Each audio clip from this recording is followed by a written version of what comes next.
नामिनं स्वामी दुःखखौ कमखौ विलासकैकं समाय जन्म संपत्ति हो मज्जमि। नमः श्रीवर्धमानाय निर्धूतकलिलात्मने सालोकानां त्रिलोकानां यद्विद्यादर्पणाय ते।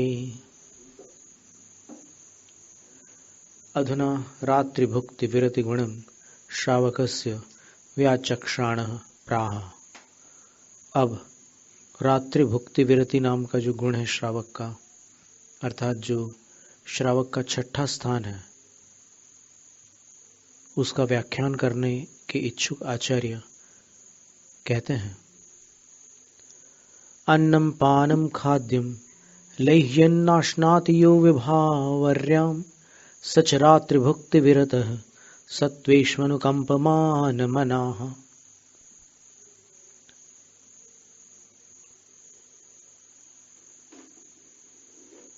सत्वेषु अनुकंपमान मनाः, जीवों के प्रति अनुकंपा करने वाला जिनका मन है, ऐसा कोई श्रावक। यो जो विभावर्याम, विभावरी का अर्थ रात्रि होता है, जो रात्रि में न अश्नाति, भोजन नहीं करता। किसका किसका भोजन नहीं करता? अन्नम, अनाज, ग्रेन्स, सीरियल्स, पानम, पीने की वस्तुएं, ग्रेप्स का जूस है या फिर ठंडाई है या इक्षु रस है, ऐसे पेय पदार्थ। खाद्यम, लड्डू वगैरह, मिठाइयाँ आदि। लेह्यम, लेह्य का अर्थ होता है जो एकदम ठोस भी नहीं, चबा भी नहीं सकते और एकदम पी भी नहीं सकते हो, बीच की स्थिति है। इसमें लिखा रब्रादि, रबड़ी वगैरह। किम विशिष्ट, जीवों के प्रति दयालु होकर जो रात्रि में इन चारों प्रकार के भोजन का सेवन छोड़ देता है, वह रात्रि भुक्ति विरत छठी प्रतिमाधारी श्रावक कहलाता है।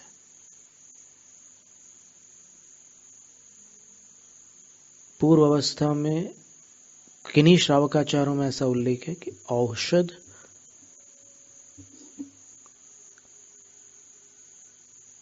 जल और तांबूल, इन तीन को छोड़कर बाकी सबका त्याग रहता है। यहाँ सभी का त्याग हो जाता है छठी प्रतिमा। तो ये 6 प्रतिमाएं गृहस्थ की होती है। इसके उपरांत ब्रह्मचारी मल बीजम मल योनिम गलन मलम पूति गंधि बीभत्सम, मल बीजम मल योनिम गलन मलम पूति गंधि बीभत्सम पश्यन्नंगमनंगाद विरमतियो ब्रह्मचारी सह। सप्तम प्रतिमा में सांप्रतम अब्रह्म विरतत्व गुणम श्रावकस्य दर्शनेनाह, जीवन भर का ब्रह्मचर्य हो जाता है सप्तम प्रतिमा में। विवाहित हो तो भी, अविवाहित हो तो भी। सप्तम स्थान ऐसा है श्रावक धर्म में, 11 प्रतिमाओं में से जो 7वां स्थान है वो ऐसा है कि जिसमें सर्वकाल ब्रह्मचर्य व्रत धारण कर लेते हैं। ब्रह्मचर्य सर्वकाल हो जाता है उसमें। अणुव्रत तो पहले ही है, दूसरी प्रतिमा में, पहली में भी है, दूसरी में निरतिचार है, यहाँ सप्तम में पूर्णतः ब्रह्मचर्य व्रत हो जाता है। फिर छठी प्रतिमा में एक बार आचार्य शांति सागर महाराज श्री से किसी ने प्रश्न पूछा था कि छठी प्रतिमा में कुछ आचार्यों ने कहा कि रात में सब प्रकार का भोजन छोड़ देना है और दिन में ब्रह्मचर्य का पालन करना है। ये छठी प्रतिमा में ऐसा भी विकल्प है। तो प्रश्न है कि उसमें अपूर्ण ब्रह्मचर्य मतलब आजीवन ब्रह्मचर्य नहीं है, छठी प्रतिमा तक दिन में ब्रह्मचर्य है। मान लो उसको कोई संतान हो जाए, उस माता को जो छठी प्रतिमा धारी है, तो रात में यदि बच्चे को दूध पीना हो तो पिलाएगी कि नहीं? कई विद्वानों का कहना है कि नहीं पिलाएगी। जब उसने रात्रि भोजन का त्याग कर दिया है तो फिर रात में अपने बच्चे को दूध कैसे पिला सकती है? पर आचार्य शांति सागर महाराज ने कहा कि माता अपने बच्चे को गर्भ में भी 24 घंटे पोषण देती है। तो जैसे जो बच्चा जन्मा है, माँ का दूध पीने वाला बच्चा है, वो गर्भ में जब था तब उसको रात में भोजन कराती थी कि नहीं माँ? तो महाराज जी ने ये नहीं कहा था, ये तो बात हम अपनी तरफ से कह रहे हैं। आचार्य महाराज ने ये कहा था कि माता का दुग्ध जब उसका शिशु ग्रहण करता है तब वह दुग्ध वातावरण में नहीं आता, सीधे सीधे उस बच्चे को प्राप्त होता है। तो वातावरण में जीव जंतुओं के घात का दोष है। अब फिर इसका बहाना कोई बड़ा व्यक्ति ना ले ले कि फिर हम नलियां लगा करके रात में सब ग्लूकोज और फिर सब चीजों की पूर्ति कर लेंगे। तो ये एक शिशु की बात चल रही है। और फिर एक बात ऐसी थी कि मान लो वो ना पिलाए दूध तो बच्चा रोते रोते सो जाएगा और बीमार पड़ जाएगा, और उसको भूखा प्यासा रखने का दोष उसकी मां को लगेगा। और भूखा प्यासा रखना किसी को जानबूझकर, और वो भी अपने बच्चे को, वो कहीं से भी सत्वेश अनुकंपा, वो जीवों के प्रति अनुकंपा कैसे हो सकती है जिसको अपने बच्चे के प्रति अनुकंपा नहीं है, दया नहीं है? तो सब जीवों के प्रति कैसे दयालु हो सकती है? और दया के बिना धर्म कैसे हो सकता है? तो मां को ये अनुमति नहीं है कि वो बच्चे को रात भर भूखा रखे। तो इसलिए छठी प्रतिमा में ऐसी कोई बात नहीं है। सातवीं प्रतिमा में जीवन भर के लिए ब्रह्मचर्य, पर कैसे है वो बता रहे हैं कि जो अंगम शरीर को, अपने शरीर को, और फिर और भी स्त्री पुरुष के शरीर को, पुरुष स्त्री के शरीर को, मल बीजम पश्यन,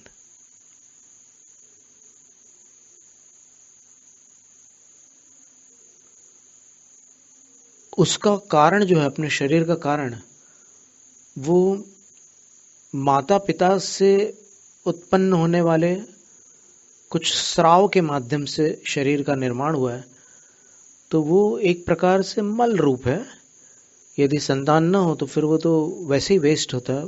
तो मल बीजम, मल से उत्पन्न, मल योनिम, और मल को उत्पन्न करने वाला। जो शरीर मल से उत्पन्न हुआ है और जो शरीर मल को उत्पन्न करता है, और गलन मलम, और जिसके 9 द्वारों से मल झरता रहता है, पूति गंधी, और जिसकी जो पूति यानी अपवित्र है, दुर्गंधित है, पूति गंधी यानी अपवित्र गंध वाला है, और बीभत्सम, बीभत्स यानी घृणास्पद है। ये शरीर ऐसा है कि जैसे त्वचा के कारण ही ये शरीर रुचिकर लगता है।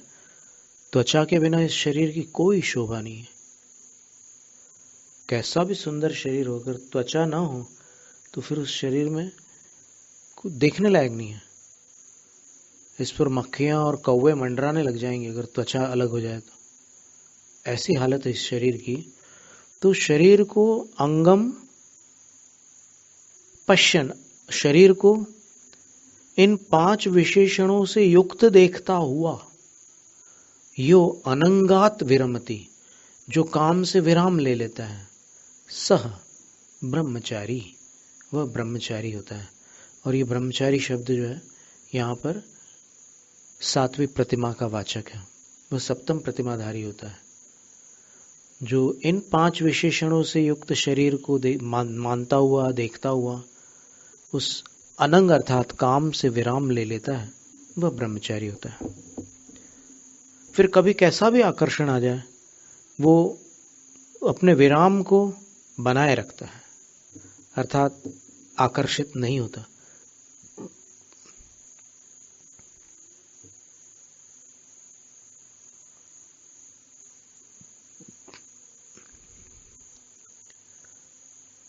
पैकेट सुंदर है, अंदर जो वस्तुएं भरी है वो ना तो छूने लायक है ना देखने लायक है।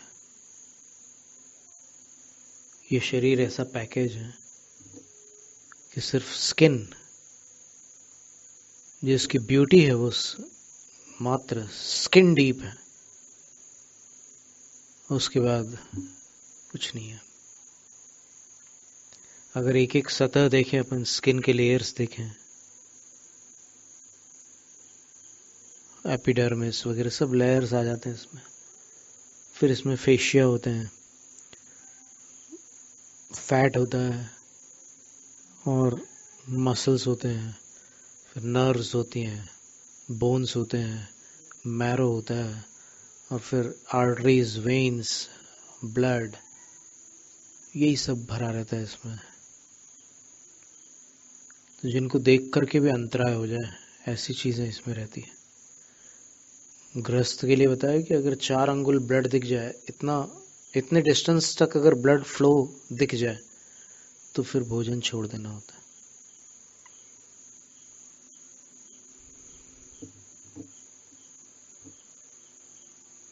तो ये सप्तम प्रतिमा से ब्रह्मचर्य प्रारंभ हो जाता है, जीवन भर का ब्रह्मचर्य। इदानीम आरंभ विनिवृत्ति गुणम श्रावकस्य प्रतिपादयन्नाह। अब श्रावक का जो आरंभ विनिवृत्ति गुण है उसको प्रतिपादित करते हुए आचार्य अष्टम प्रतिमा अर्थात आरंभ त्याग का वर्णन करते हैं। सेवा कृषि वाणिज्य प्रमुखादारंभ तो व्यापारमति प्राणातिपात हेतुर यो सावारंभ विनिवृत्तः। सेवा यानी सर्विस, कृषि यानी किसानी, वाणिज्य यानी व्यापार, ऐसे जो प्रमुख आरंभ हैं, आरंभ यानी आजीविकाएं, धनार्जन के जो साधन होते हैं उनको आरंभ कहते हैं। कैसे होते हैं ये आरंभ? प्राणातिपात हेतु, प्राणियों के घात में कारण बनते हैं। आप कोई भी आजीविका का साधन करो तो उसमें प्राणियों का विघात तो होगा ही होगा, चाहे आप सर्विस करो, चाहे आप फार्मिंग करो, चाहे आप बिजनेस करो,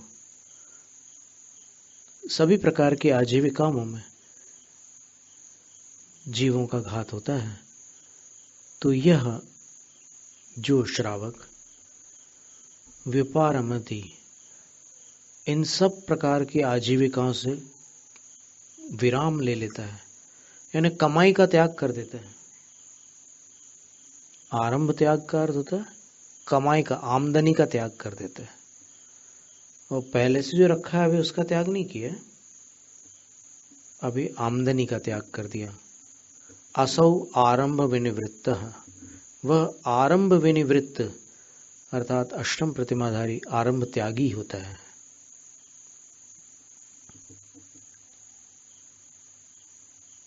उत्तरोत्तर अपने पदों में वृद्धि को प्राप्त होने वाला वह श्रावक अधिक अधिक करुणावान और अहिंसक बनता जाता है।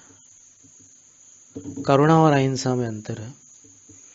करुणा में अनुकंपा, दया होती है दूसरे जीवों के प्रति, अपने को संवेदना होती है उनकी पीड़ा के प्रति। और अहिंसा में अपनी भूमिका के अनुसार जितना त्याग कर सकते हैं हिंसा का, उसके त्याग का संकल्प होता है, तब अहिंसा कहलाती है। संकल्प के बिना अहिंसा नहीं होती है। इसलिए जैन पद्धति के अनुसार अहिंसा की शुरुआत अणुव्रत से होती है। जिनके पास अणुव्रत नहीं है वो अहिंसक नहीं है, भले ही अहिंसा की लंबी चौड़ी चर्चा करने में वो कुशल हों, व्याख्याता हों अहिंसा के। हो सकता है उन्होंने अहिंसा के ऊपर पीएचडी भी की हो, डॉक्टरेट की हो, लेकिन वो स्वयं अहिंसक तब होंगे जब वो अहिंसाणुव्रत या अहिंसा महाव्रत अंगीकार करेंगे। अणुव्रत और महाव्रत के बिना अहिंसा नहीं होती। श्रद्धा में हो सकती है, पर श्रद्धा में अहिंसा का होना विशेष कार्यकारी नहीं है, उन जीवों के हित में नहीं है जो उसके जीवन की प्रवृत्तियों से मरण को प्राप्त हो रहे हैं। उन जीवों के हित में नहीं है उसकी श्रद्धा में जो अहिंसा है। अहिंसा जब आचरण में होती है तब अहिंसा धर्म कहलाता है, तब उसको धर्म कहते हैं। तो फिर अहिंसा विचारों में है तो ठीक है, अलग अलग नयों से अलग अलग प्रकार से अहिंसा के जो 27 भंग बताए आचार्य अमृतचंद्र सूरी ने पुरुषार्थ सिद्धिपाय ग्रंथ में, उन सबको थ्योरेटिकली जान लेना अलग बात है, यानी उनको जो लिखा है उसको समझ लेना अलग बात है। जैसे किसी ने स्विमिंग के ऊपर बहुत बढ़िया पुस्तक पढ़ ली, लेकिन कुएं में डूब करके मर सकता है वो। क्यों? क्योंकि स्विमिंग नहीं सीखी उसने। स्विमिंग की किताब उसने पूरी पढ़ ली और वो लेक्चर भी दे सकता है, पर वो उसके काम की नहीं है। वैसे ही अहिंसा है, वैचारिक अहिंसा जो है वो वैचारिक है, और आचरणगत जो अहिंसा है वो अणुव्रत अथवा महाव्रत के रूप में ही होती है। तो इसलिए अहिंसा जब व्रत धारण करते हैं तब प्रारंभ होती है। अब इसके बाद अब कमाई का तो त्याग कर दिया, अब जो इकट्ठा हुआ था उसका भी त्याग करना है। बाह्येषु दशसु वस्तुषु ममत्वमुत्सृज्य निर्ममत्वरतः स्वस्थः सन्तोषपरः परिचित्त परिग्रहाद् विरतः।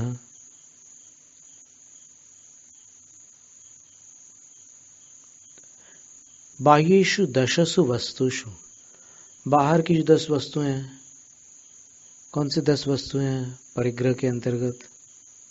क्षेत्र वास्तु, हिरण्य सुवर्ण, धन धान्य, दासी दास, कुप्य और भांड। क्षेत्र का अर्थ जमीन का भूमिखंड होता है, वास्तु का अर्थ दुकान, मकान, भवन वगैरह होते हैं। हिरण्य सुवर्ण, चांदी सोना, और दासी दास नौकर नौकरानी, और कुप्य भांड, कुप्य में वस्त्र आते हैं और घर को सजाने वाली अन्य वस्तुएं भी आती हैं, शोकेस वगैरह में रखने वाली जो चीजें होती हैं वो सब आती है कुप्य में, और भांड में बर्तन आते हैं। तो इन 10 प्रकार के परिग्रहों का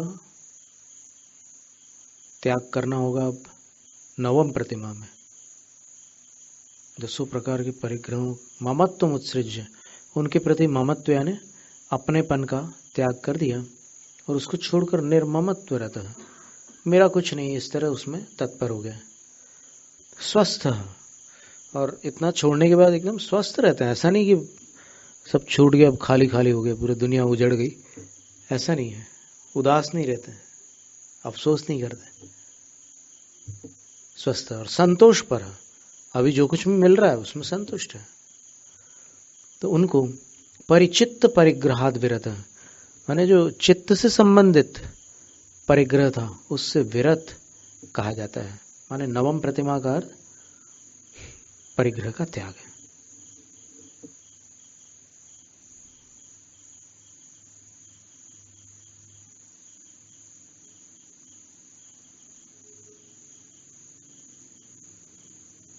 इसकी टीका में देखिए, परिसमन्ता चित्तस्थ परिग्रह हुई, परिचित्त परिग्रह, जो पूरी तरफ से चित्त में स्थित परिग्रह है वह परिचित्त परिग्रह कहलाता है। उससे विरत होने वाला श्रावक नवम प्रतिमाधारी होता है। कैसे हो जाता है? स्वस्थ, माया आदि से रहित स्वस्थ रहता है, कषाय छोड़ देता है। तथा संतोष पर संतुष्ट रहता है। परिग्रहाकांक्षा व्यावृत्या संतुष्ट, परिग्रह की आकांक्षा से दूर हो गया तो अब संतुष्ट है। जब तक आकांक्षा थी तब तक संतुष्ट नहीं था। तथा निर्ममत्व रहता है, ममता से रहित होता है इन वस्तुओं के प्रति। किं कृत्वा, क्या करके? उत्सृज, छोड़ करके। किसको छोड़कर? किन तत् ममत्व मूर्छा, मूर्छा को छोड़कर, ममता को छोड़कर। किसके प्रति? तो बोले बाह्येषु दशसु वस्तुषु, बाह्य 10 वस्तुओं के प्रति। एतदेव दशधा परिगणनम बाह्य वस्तु नाम दर्श्यते। और यही 10 प्रकार का जो परिग्रह है, बाह्य वस्तुओं की जो गिनती है 10, उनको दर्शाते हैं। अलग अलग आचार्यों ने थोड़ा सा अलग अलग वर्णन किया है। यहाँ आचार्य प्रभाचंद्र देव रत्नकरण की टीका में वर्णन कर रहे हैं। क्षेत्रम वास्तु धनम धान्यम द्विपदं चतुष्पदम शयनासने च यानं च कुप्यम भाण्डमिति दश।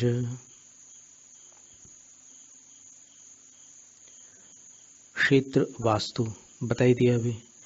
धन धान्य, धन का अर्थ अनाज होता है, नहीं, धन का अर्थ पशुधन आदि होता है, और धान्य का अर्थ अनाज होता है।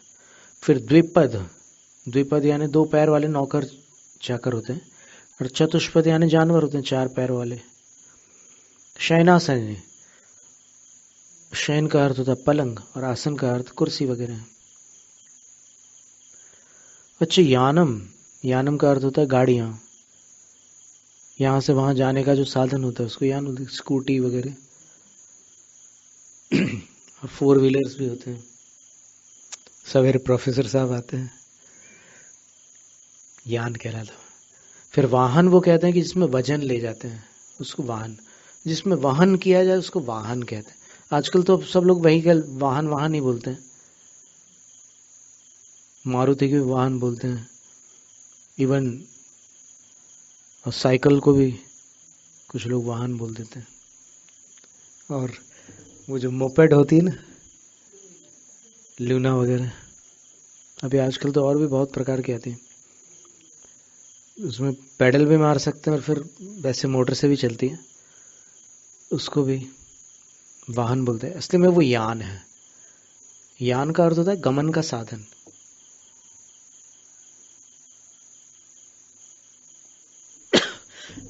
समुद्री यान को यान पात्र कहा है भक्तामर सूत्र में। अंभो निदौ क्षुपित भीषण नक्र चक्र पाठीन पीठ भयदूल मणवाड वाग्नो रंगत तरंग शिखर स्थित यान पात्रास त्रासम विहाय भवतः स्मरणाद व्रजंती। स्मरण है आपको सबको, भक्तामर पढ़ने वाले लोग। यान, फिर इसमें डोलिका आदि की भी लिखा है। डोली वगैरह जो होती है वो भी यान ही है एक प्रकार से, मनुष्य संचालित यान है ऐसा। फिर कुप्यम, क्षौम कार्पास कौशेय आदि, रेशम, कपास और कौशेय माने कोसा नाम का एक वो होता है वस्त्र, साड़ियां बनती है, चंदेरी की साड़ियां, कोसे की। आदि शब्द से और अलग अलग तरह के वस्त्र हो सकते हैं। अभी आजकल सिंथेटिक वस्त्र आते हैं ज्यादा।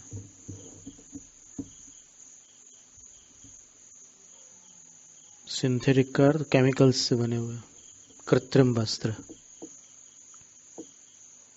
नायलॉन, फिर टेरीन, टेरिकॉट, टेरिलीन, ऐसे अलग अलग तरह के बहुत प्रकार के वस्त्र आते हैं।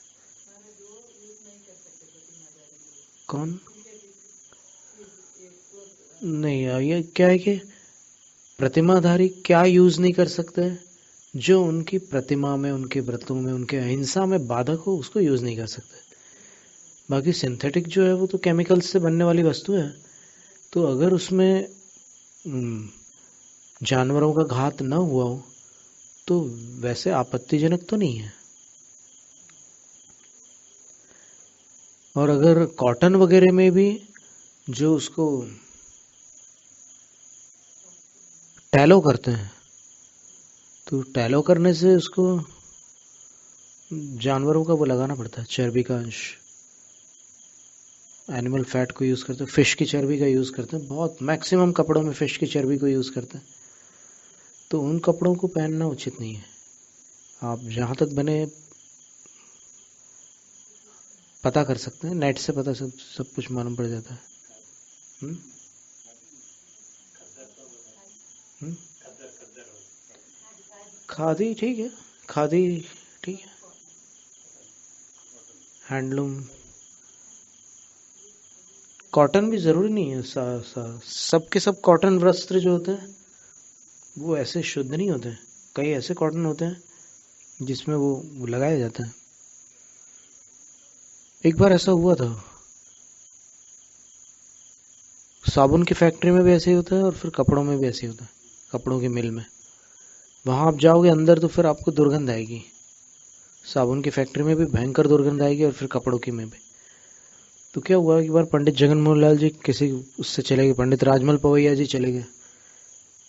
तो अब विद्वान लोगों को कई जगह घूमना फिरना होता है, तो वो चले गए अंदर। वहाँ तो दुर्गंध आ रही थी, तो पूछा कि ये क्या है अभी? तो बोले कि इसमें मछली की चर्बी का उपयोग करना पड़ता है। व्हेल वगैरह बड़ी बड़ी मछलियों की चर्बी जो रहती है उससे वो कपड़े को, उसमें जो ये फिनिशिंग आती है बॉर्डर की, वो टैलो से आती है। और टैलो जो होता है वो फिश की चर्बी को कहते हैं। तो इसलिए उसका प्रयोग एक प्रकार से वर्जित है, व्रतियों के लिए तो बिल्कुल वर्जित है।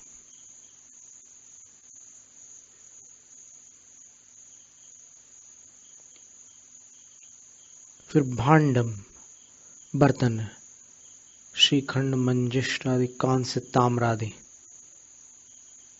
चंदन के बर्तन, मजीठ के क्या पता नहीं क्या बनते होंगे ऐसे,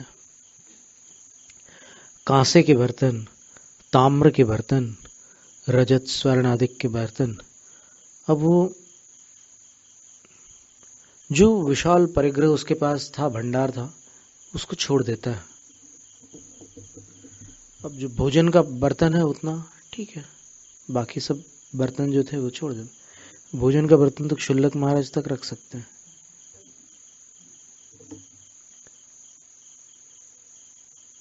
इसके उपरांत दशम स्थान जो है वो यहाँ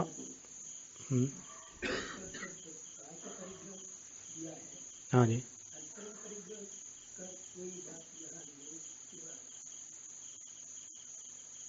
अंतरंग परिग्रह कौन सा? मिथ्यात्व, राग, द्वेष, वेद, हास्यादि, षट वगैरह अंतरंग परिग्रह 14 होते हैं।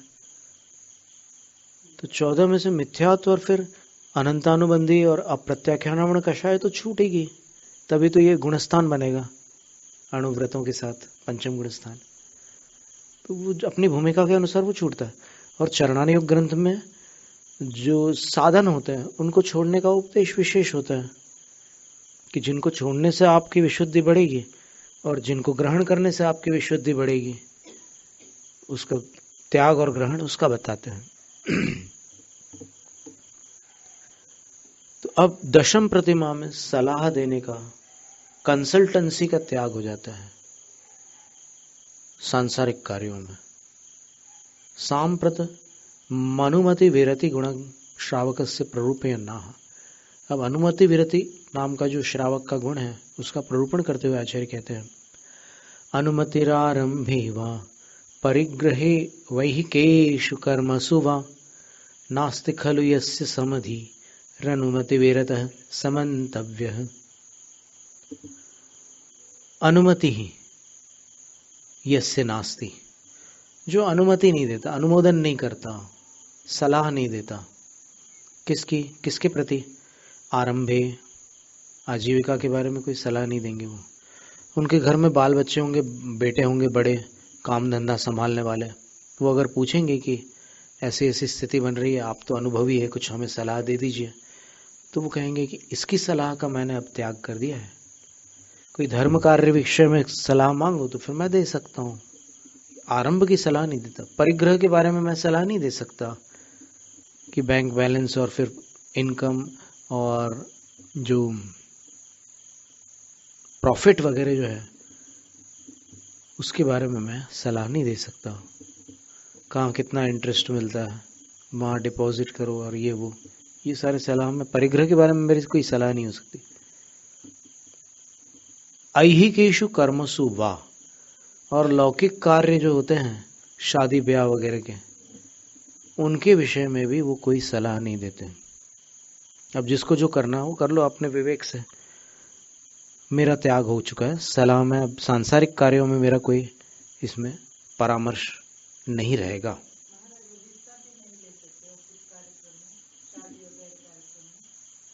कैसा? अच्छा, उसमें पार्टिसिपेट नहीं करना।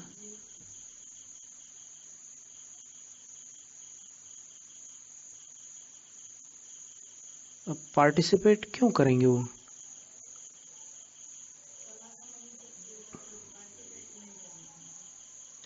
नास्ति खलु यस्य समाधि। अब पार्टिसिपेट करने से तो कुछ अंश तो आ ही गया उनका, तो नास्ति खलु यस्य। अब ये दशम प्रतिमा की बात चल रही है।